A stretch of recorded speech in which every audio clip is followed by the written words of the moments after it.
Bom dia, sétimo ano, tudo bem com vocês? Né? Márcia, estou aqui na luta, tá?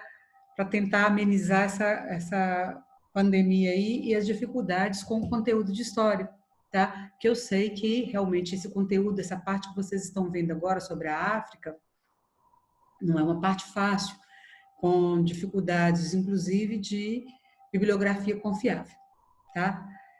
Espero que vocês estejam bem. Estou morrendo de saudade, né? Aquela turminha animada, tá? Viva, né? Que é o sétimo ano, tá? Ah, antes de mais nada, eu gostaria que vocês pegassem o livro de vocês, o livro 2, e localizassem a página 10. Nós vamos trabalhar hoje, página 10, tá? 11 e 12, vamos fechar. De agora em diante, vocês não precisam mais acessar diretamente no guia. Nós não estamos abandonando o guia do portal, não. Tá? A diferença é que nós, professores, vamos retirar as atividades e equilibrar junto com o livro para ver se a gente consegue fechar, tá? O volume 1 e o volume 2 sem prejuízo de aprendizagem, sem dificuldade para vocês. Ok? Então, nós vamos começar hoje com o reino do Songhai e o reino do Congo. Nós estamos vendo os grandes reinos da África, tá? E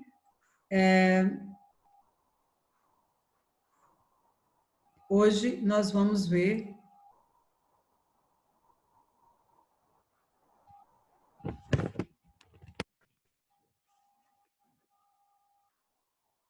o reino do Songhai e Congo, tá? Vamos lá. Reino de Songhai e Congo. Dos grandes reinos, vocês já viram o reino de Gana e o reino de Mali, tá? Então, nós vamos ver os 4 grandes reinos: reino de Gana, Mali, Songhai e Congo. Hoje nós vamos ver o reino de Songhai, tá? O reino de Songhai está localizado, né, aqui, continente africano. Então, vamos ver para a página 2 do slide. Tá? Então, nós temos 2 mapas aqui. Um mostrando a África toda aqui cinza e só destacado o reino de Songhai de verde. No outro mapa, é um mapa que eu já mandei para vocês quando estudamos Mali, tá? Mas que dá para a gente entender direitinho. Tá? Aqui, nós vamos ver os 3 reinos. O reino de Gana, está aqui de marrom escuro. Esse reino de Gana, ele foi dominado pelo reino de Mali, esse marrom um pouco mais claro, tá? E, por fim, o reino de Songhai, que vai pegar essa parte mais amarelada, que vai dominar o reino de Mali. E aí vem o reino de Songhai. O reino de Songhai, ele foi um reino fundado lá no século VII, tá? Ele está estabelecido às margens, nas 2 margens do rio Níger, o rio Níger aqui, ó, tá? O rio Níger, e bem no oeste africano aqui. Eles são os Songhai que fundaram a cidade de Gao, tá? Essa cidade de Gao aqui, que lá por volta do século XIII, ela vai para o domínio Mali, tá? Então, eles fundaram Gao, a capital Songhai, tá? No início do século VIII. Gao é uma cidade muito importante porque ela servia de passagem de importantes rotas comerciais, tá? Tanto das que vinham do norte da África, quanto as que saíam aqui da chamada África subsaariana, tá? Porque aqui está o deserto do Saara, aqui ao norte, e essa parte aqui é chamada de África subsaariana, ou seja, abaixo do deserto do Saara, tá? Então, Gao é uma cidade muito importante, é um ponto de ligação entre o mundo mediterrâneo, olhando aqui no outro mapa, dá para vocês verem o mundo mediterrâneo, e a África subsaariana. Então, Gao está mais ou menos aqui. Então, ela liga o norte da África, tá? O norte da África, saariana aqui, com a África subsaariana. Deu para entender? Na próxima página do slide, vem colocando coisas que eu já falei. Por volta do ano de 1300, Songhai passou para o controle do Mali. Quando vocês estudaram o Mali, vocês viram que o reino do Mali foi fundado nas primeiras décadas do século XIII, por volta de 1235, tá? Quando Sundiata Keita, tá? Vai dominar a região e vai construir o Império Mali. Tá? E esse Império Mali, ele vai ampliando o seu domínio sobre os povos da região. Então, a partir da segunda metade do século XIV, o Império Mali, que foi um império enorme, né, gigante mesmo, e super rico, ele começa a entrar num lento processo de enfraquecimento. O que é que provocou o enfraquecimento, tá, do Império Mali? Tá? Os ataques dos estrangeiros, que eram constantes, né? Então, com o passar do tempo, isso vai dificultando a vida do Império Mali, as rebeliões internas, tá? E as rivalidades palacianas. Quando a gente fala rivalidades palacianas, nós estamos falando das disputas internas pelo poder, tá? Então, o poder, ele deixa as pessoas sem muita noção do que fazer, né? Então, ou despertam uma cobiça muito grande. Então, essas rivalidades pelo poder vão provocando o enfraquecimento do Império Mali. Então, nesse momento, o que vai acontecer? Os soberanos do Mali vão perdendo o controle dos vastos domínios, tá? Porque para você dominar uma área grande, como o Mali dominava, precisava ter uma concentração de poderes, precisava ter um cuidado, um controle grande da região. Tá? Na medida em que ocorrem rebeliões internas, rivalidades, né, dentro do país, disputando o poder, os soberanos, os reis do Mali, os Mansa, vão perdendo o controle do poder. Tá? Até aí, tudo bem? Então, foi nesse contexto de enfraquecimento do poder dos soberanos Mali que o reino do Songhai, tá, se libertou do Mali. Isso aconteceu por volta do século XV. Tá? Então, Songhai vai recuperar o seu poder, vai voltar a ser uma região independente, vai sair do domínio do Mali, tá? Por volta do século XV. Ficou claro?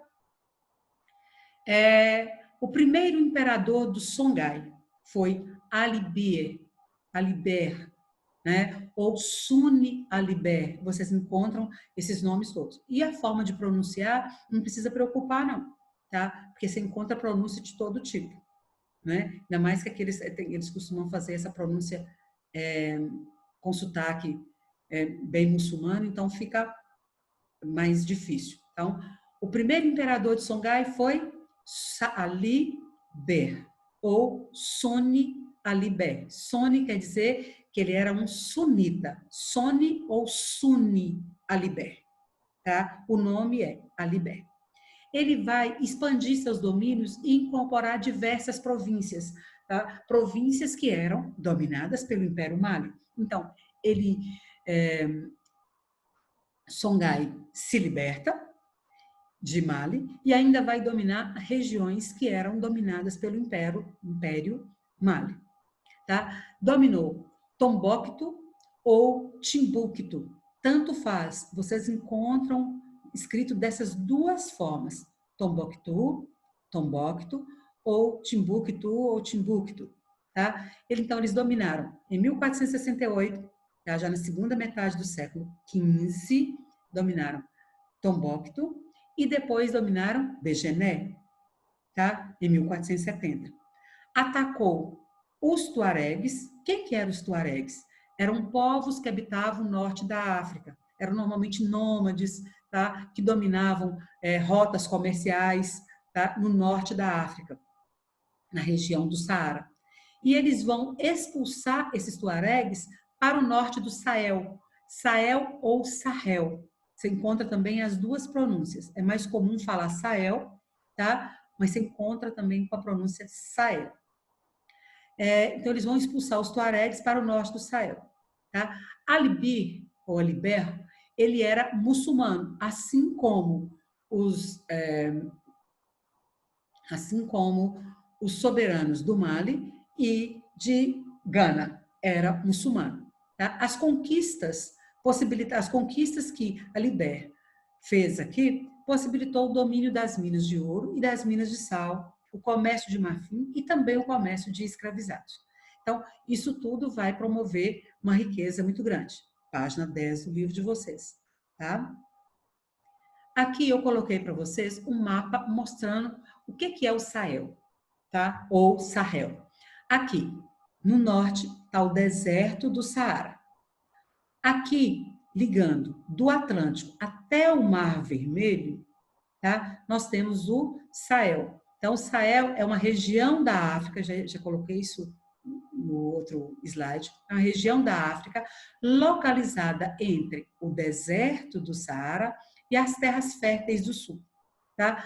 A região do Sahel normalmente inclui o norte do Senegal, Mauritânia, do atual país do Mali, tá? Aqui o norte de Burkina, região do Níger, país Níger, o norte da Nigéria, Chad, Sudão, Etiópia, aqui, nortezinho da Etiópia, e Eritreia. Eritreia, percebam que pega quase que o território todo da Eritreia.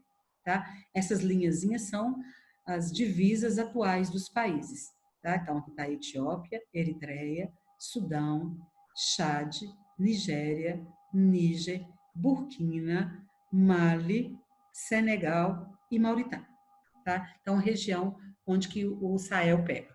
Tá? Então, os Songhai, eles expulsaram os tuaregues para o norte do Sahel, tá? Tuaregues da região. Tá? O sucessor de Alibert foi Askia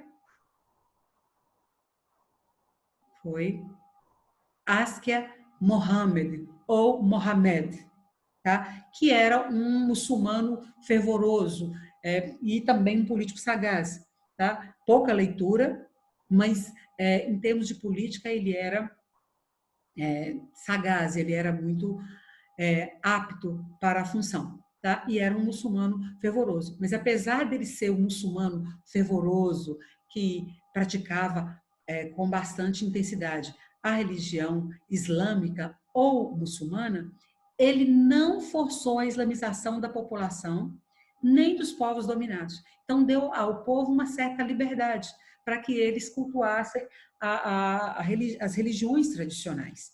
Tá? Então, isso mostra a habilidade, essa flexibilidade dele, mostra a habilidade para conduzir a política. O Askia Mohammed consolidou o império fundado por Alibert. Então, Alibert funda o Império Songhai e Askia Mohammed, ou Mohamed, tá? Que é o sucessor de Alibert, ele vai consolidar o Império Songhai e vai expandir ainda mais os seus limites, vai chegar ao máximo e vai abranger regiões dos atuais Mali, Níger, Senegal, Guiné, Gâmbia e Burkina. Tá? Então, se você voltar aqui, ele vai pegar boa região aqui. Ó. Tá? Isso aqui tudo. Burkina, beleza.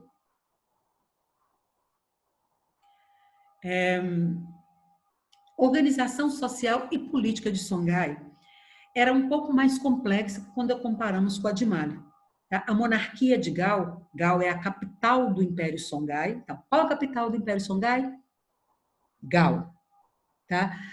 Fundamentava-se nos valores islâmicos, né, que estipulavam, os valores islâmicos estipulavam que o monarca, que o rei de Gao, deveria governar segundo os preceitos, segundo os ensinamentos do Corão ou do Alcorão.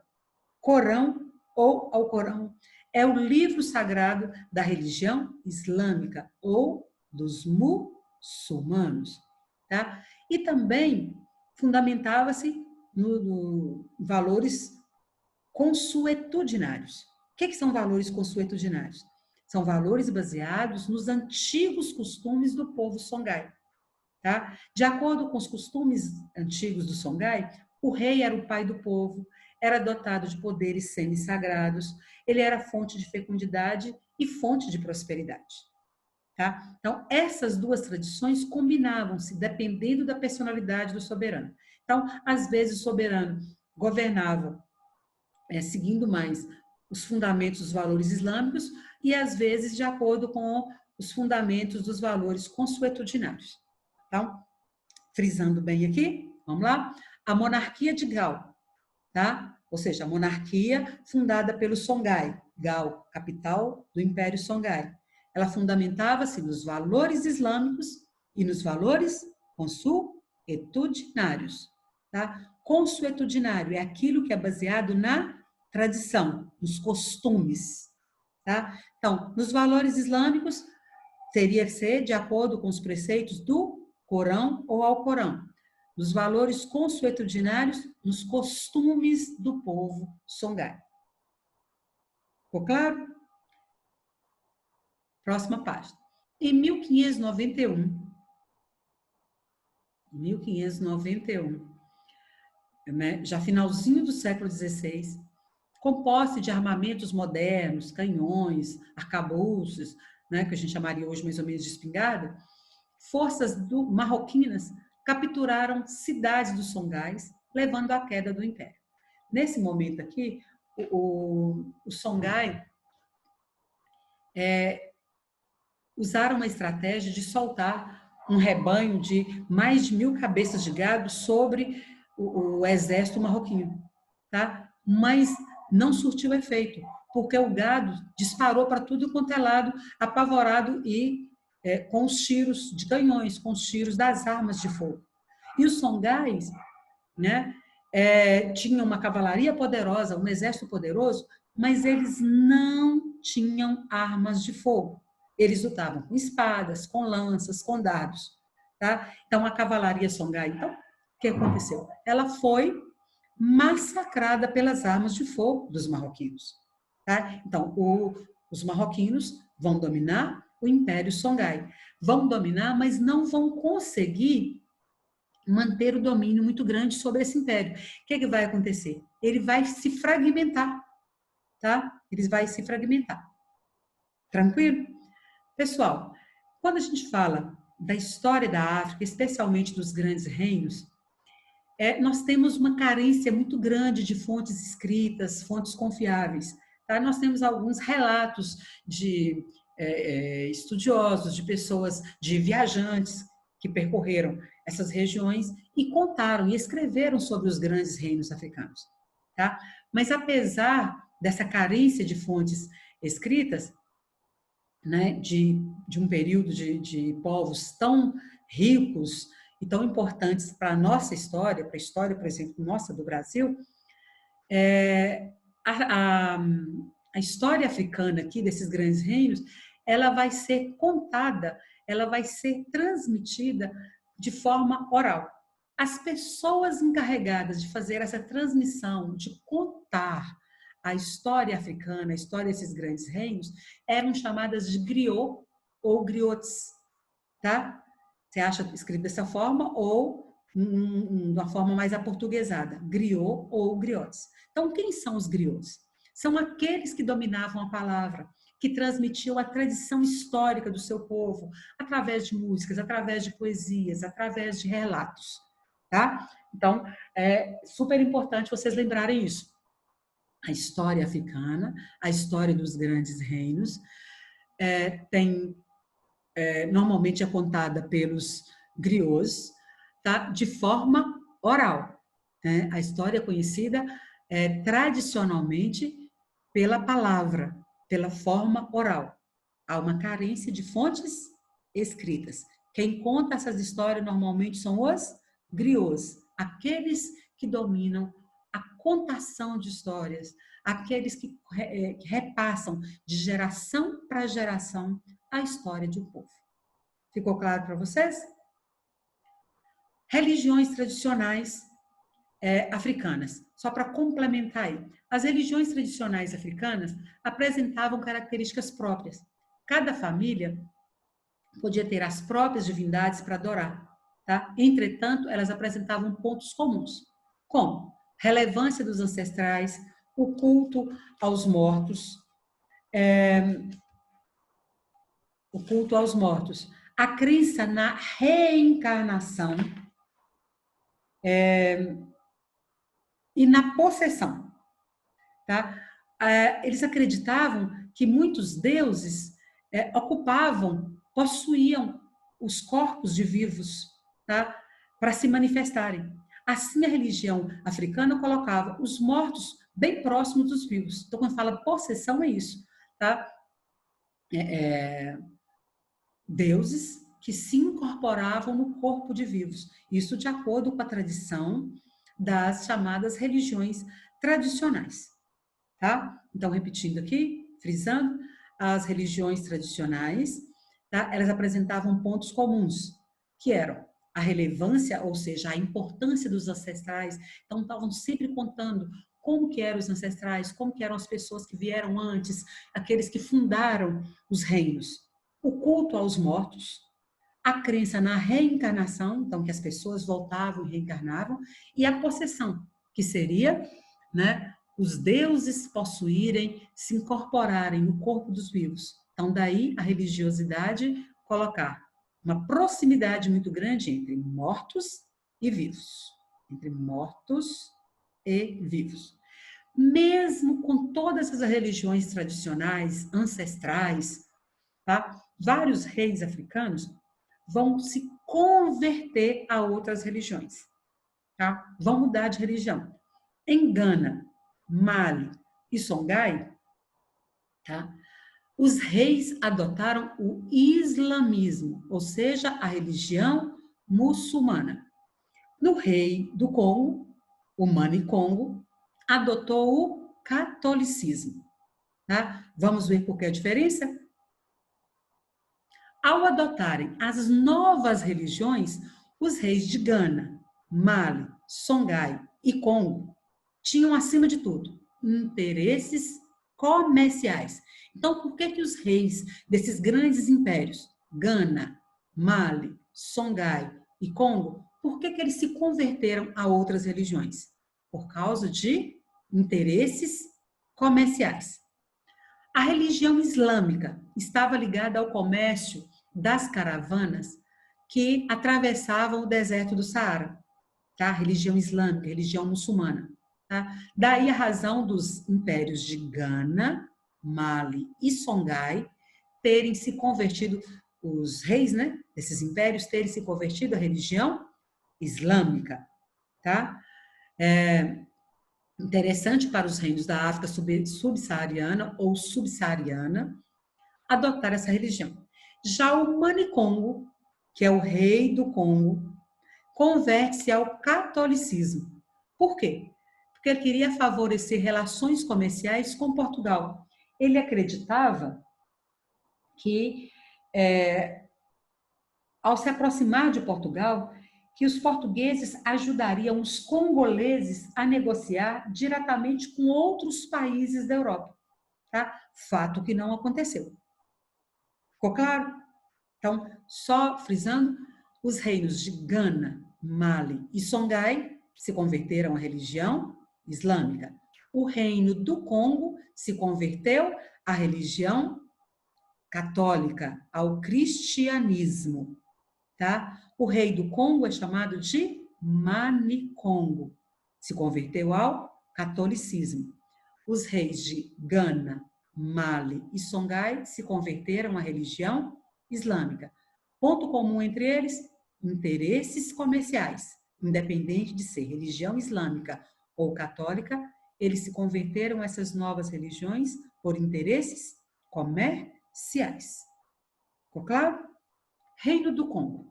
Essa imagem aqui mostra, né, os portugueses e o rei do Congo, na cidade do Congo, fazendo reverência ao rei do Congo. Reparem que tem, por exemplo, a cruz aqui, tá? Objetos da religião católica, tá? Lembrando bem, altar de religião católica.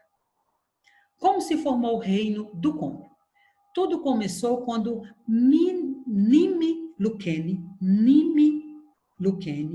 chefe do povo Kikongo, atravessou o rio Zaire e se casou com a mulher do povo Ambundo. Tá? Então, e desse casamento entre Minnie Lukene e uma mulher do povo Ambundo, nasceu no século XIV, no finalzinho do século XIV, o Reino do Congo. Minnie Lukene recebeu o título de Mani Congo, que quer dizer Senhor do Congo. Então, o Mani Congo é o Senhor do Congo, é o Rei do Congo. Aqui eu coloquei para vocês a localização geográfica, fazendo uma comparação. Nesse mapa superior aqui, está em amarelo a parte que correspondeu ao Império do Congo. Tá? O Império do Congo, ele localizava-se na parte centro-oeste do continente africano. Tá? E a grande maioria do povo aqui era de origem banto. Banto ou bantô ou bantu, vocês encontram várias pronúncias. Aqui no Brasil a gente costuma falar povo banto. Tá? Então eles vão ocupar territórios que hoje corresponde ao reino do a República Democrática do Congo, que é essa aqui, hoje, então tem uma parte aqui, ao Congo, ou a República do Congo, tem outra parte aqui, há um pedacinho aqui do Gabão, tá? Tá aqui, e há um pedaço de, uma parte de Angola. Então, uma parte de Angola, uma parte da República Democrática do Congo, uma parte da República do Congo e um pedacinho do Gabão foram o território que pertenceu ao antigo Reino do Congo. Então, eu coloquei eles aqui para vocês verem, tá? República Democrática do Congo, uma parte de Angola, República do Congo e um pedacinho do Gabão, tá? Colocando o mapa atual, tá? A maior parte, grande maioria dos habitantes do Império Congo, do Reino do Congo, eram de etnia banto. A capital do Reino do Congo ficava em Mbanza, Congo. Tá? Então, a capital do Reino do Congo ficava em Mbanza, Congo. Seu rei denominava-se Mani Congo, Senhor do Congo. Então, aqui está a imagem do primeiro rei do Congo, tá? Que é o Nimi Lukene, tá? Que se casou com uma mulher do povo Ambundo. Tá? Então, tá ele aqui e ele aqui de novo. Tá? Então, a imagem do Mani Congo. Reino do Congo. O Reino do Congo estabeleceu fortes relações com os portugueses desde o século XV, quando Diogo Cão, tá? Que era um navegador português, ao explorar a costa da África, tá? Chegou até a região e vai estreitar, vai fazer amizade com o Reino do Congo, tá? Por meio do comércio. Então, estreitou relações entre os dois reinos por meio do comércio. Então, o que vai ligar, o elo de ligação entre Portugal e o Reino do Congo vai ser o comércio.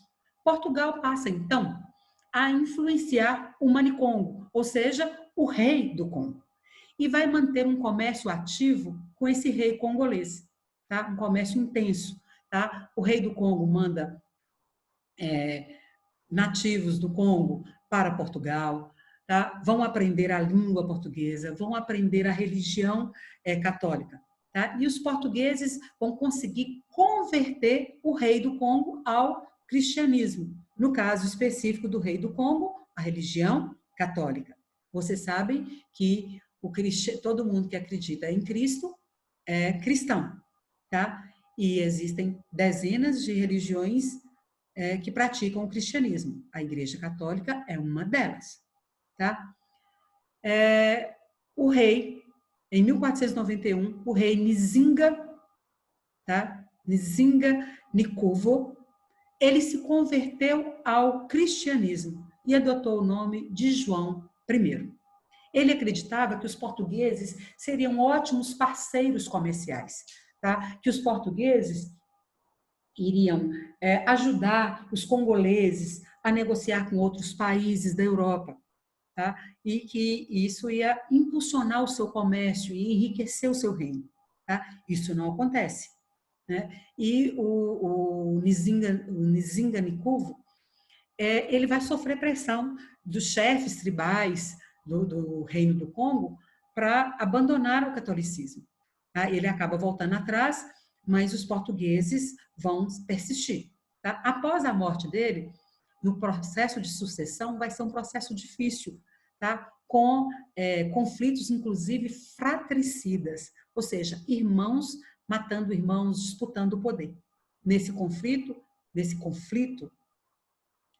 acaba um dos seus filhos se sucedendo, tá? E adota o nome de Afonso I, tá? E vai exercer o catolicismo de uma forma bastante intensa. O Congo vai se tornar um reino cristão e vai expandir a nova fé para outras partes da África. Tá? Ficou claro?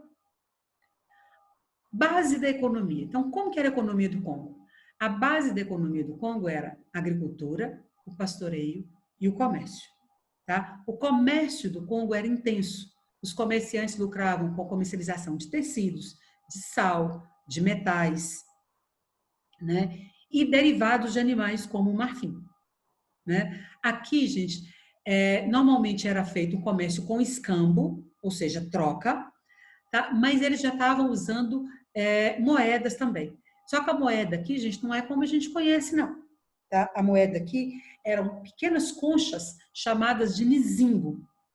Tá? Coloquei uma imagem delas aqui. Eram conchas encontradas na região de Luanda, na Angola, tá? Do mar. Tá? Então, conchas encontradas na região de Luanda, em Angola. Tá? Então, que serão as moedas utilizadas aqui. Então, o comércio poderia ser à base de trocas, ou seja, escambo, trocar um produto por outro, ou com moedas, que eram essas conchas aqui chamadas de nizimbo.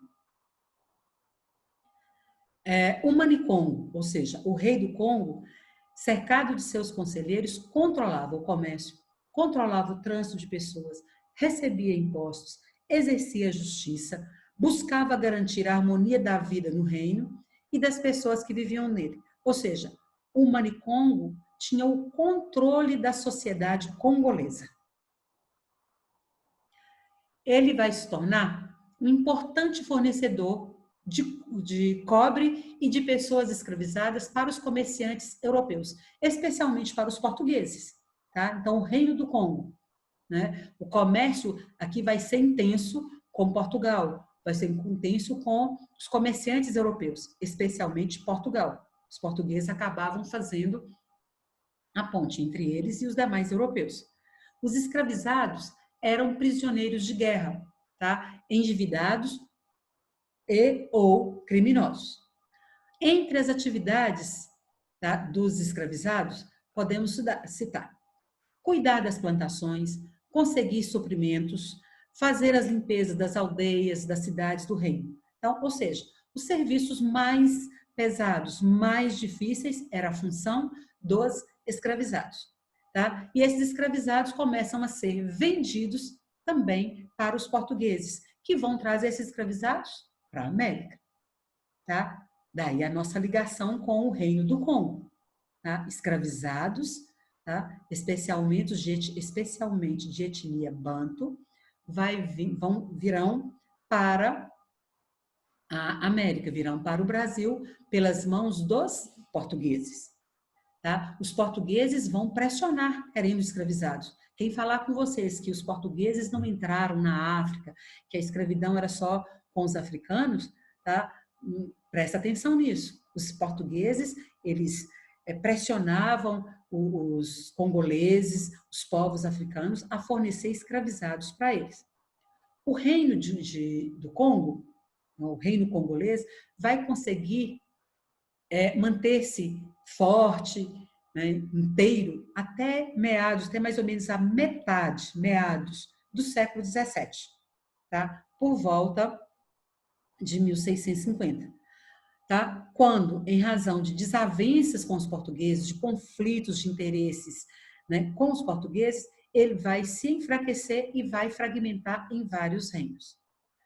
Coloquei para vocês aqui nessa próxima página do slide um mapa mostrando os povos de origem sudanesa, mais ao norte, e os povos de origem banto, tá? Que vai pegar exatamente a área, a região do Império do Congo ou do Império Congolês e também do outro império português aqui, que é Moçambique, tá? Que está do outro lado aqui.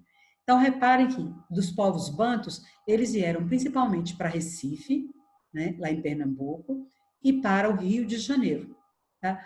E de origem sudanesa, estão escravizados que vieram para a região de Salvador. Quando a gente fala aqui para a região do Rio de Janeiro, eles vão vir também para Minas Gerais, tá? Explorar a mineração aqui.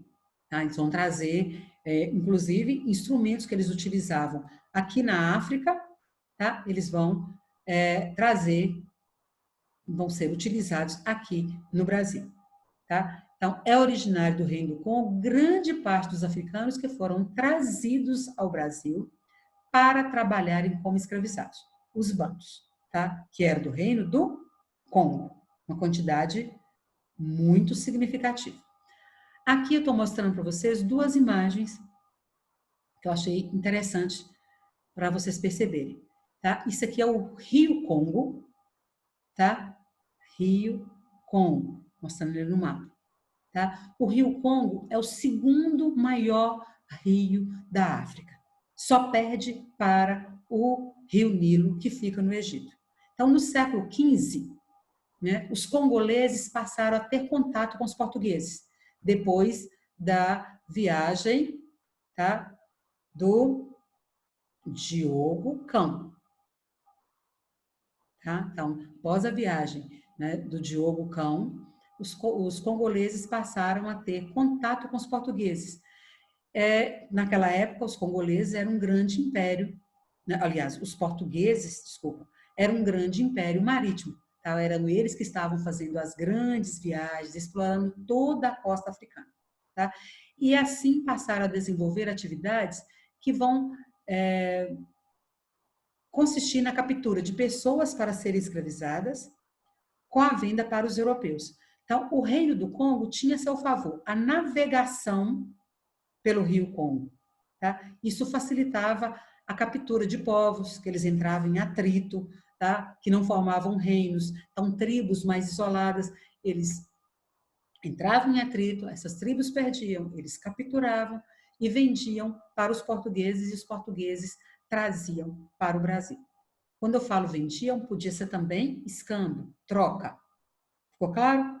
Tá? Daí vem para o Brasil. Quero que vocês façam as atividades das páginas 11 e 12, tá? Que irei corrigir na próxima aula. Até lá, tá? Páginas 11 e página 12. O slide ajuda bastante a ver a questão das religiões tradicionais, aí na página 12, tá? Página 11 também, tá bem tranquilo. Próxima aula eu corrijo, tá? Até lá. Então, 7º ano. Espero que vocês tenham entendido o conteúdo. Não estou conseguindo acessar a câmera aqui para conversar com vocês. Não estou correndo, não. Problemas aqui. Próxima aula eu corrijo o exercício. Se vocês tiverem qualquer dúvida, entrem em contato lá no grupo de vocês, que as meninas passam para mim e eu resolvo com vocês. Tá bom? Eu vou terminar esse capítulo para depois a gente voltar nos conteúdos lá do livro 1 que não foram explicados. Tudo bem para vocês? Tá? Um beijo no coração, muita saudade de todos, né? Das Claras, né? Clara Oliveira, Clara Mota, Maria Clara, da Júlia e da Júlia, dos meninos aí, Daniel, Francisco, Guilherme, Lucas, Nicolas, Vitor e Alvin. Um beijo no coração de vocês. Tchau.